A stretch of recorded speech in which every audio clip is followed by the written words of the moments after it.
Hello, everyone. Today I'm going to be discussing my global awareness issue topic of COVID-19 being back in sports. So, I just want to say that first off, COVID-19 had hit the world and sports specifically hard back in 2020. We went through a shutdown, sports came back, everybody was excited. Things seemed to be like they were trending back to normal life again, and here we are at the start of 2022 with another huge COVID 19 surge. Sports teams again being hit very hard, setting records in COVID cases recorded among athletes, and this is bringing forth a lot of issues in sports now. So, specifically, this is hitting hard here in the United States. That is because the United States is home to the largest number of collegiate athletics, high school athletics, as well as professional sports such as the NHL, the NBA, the MLB, and the NFL, three of which are in play right now.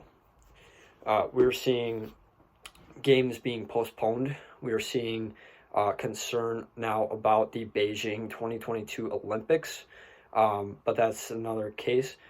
We just saw, one of my articles was about the IIHF World Junior Tournament being canceled in Canada after games were forfeited due to positive COVID outbreaks among the hockey players there.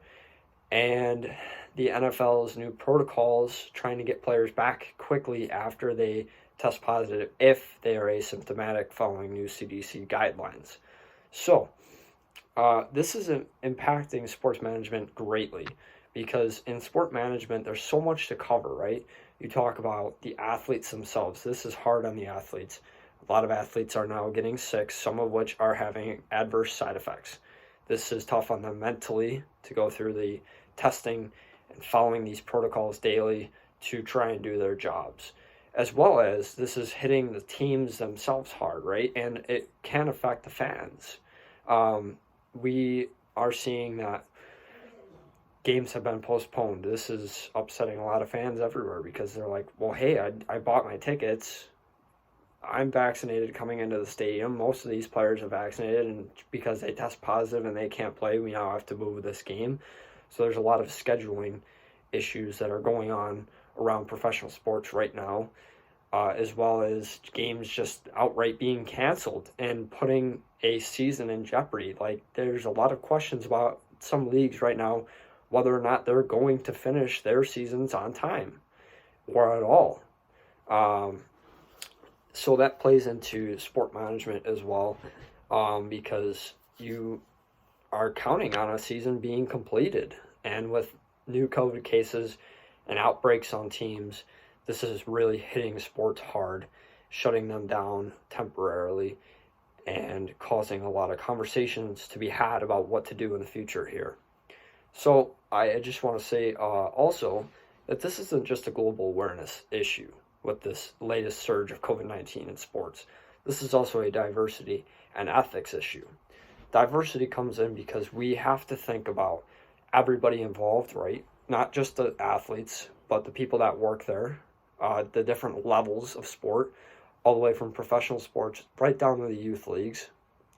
And you have to think about how everybody may be affected differently by this, as well as the ethical issue of it. You talk about ethics and sport and COVID-19, it gets really hard because owners, players, they want to play the game. They want to complete their seasons, and fans want to see the season completed at the same time. But health officials working with the teams and for the teams are trying to make teams and fans understand that sometimes things are just too dangerous. There's maybe an outbreak, and we have to cancel a stretch of games for the safety of everyone. Or there may be a topic like in Canada, there was cutbacks on fans allowed in the stands. That is to bring in the ethical thought of it. Is it ethical to continue to allow all of these people in this stadium and increase the chance of transmission of COVID-19? Or is it better to slash the attendance a little bit, still have fans, still play the game, but we're reducing the transmission rates of COVID-19? So that was talked about a little bit in all three of my articles, and I think that this is a really big global awareness issue, not only here in the United States, but again, globally, because it is a global issue in sports.